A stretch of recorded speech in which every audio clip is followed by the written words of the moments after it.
যাজ্ঞসেনীর খুলছে শাড়ি, টানছে ধরে দুঃশাসন। দায় ছিল যার গর্জে ওঠার, নিচু মাথায় সে 5 জন।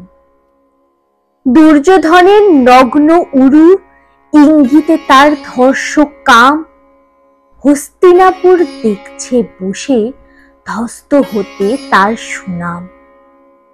অন্ধ রাজা সিংহাসনে, আর্ত চেঁচান বৌমা তার। নিজের দলের নির্যাতনে সব রাজা হন নির্বিকার। কর্ণ বসে হাসছে হা হা, রাজার দলের লোক তো সে।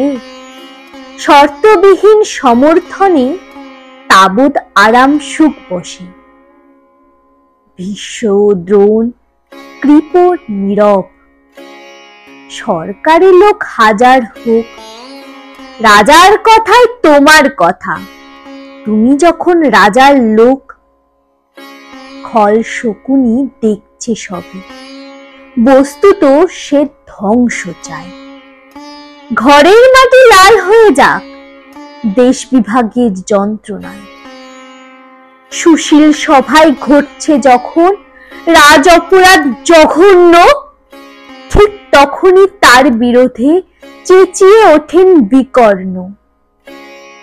বিকর্ণ নন কেউ কেটার লোক, 100 ভাইয়ের একজনা।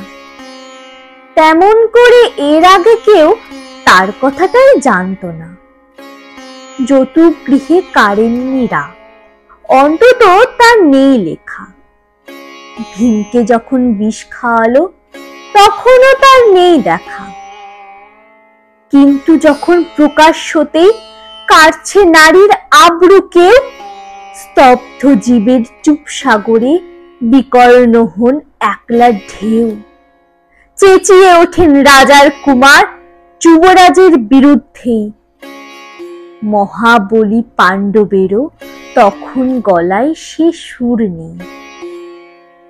রাজাও যখন নীরব থেকে সাই দিয়ে যায় ধর্ষণে, ঠিক তখনই সমস্ত যুগ বিকর্ণদের স্বর শোনে।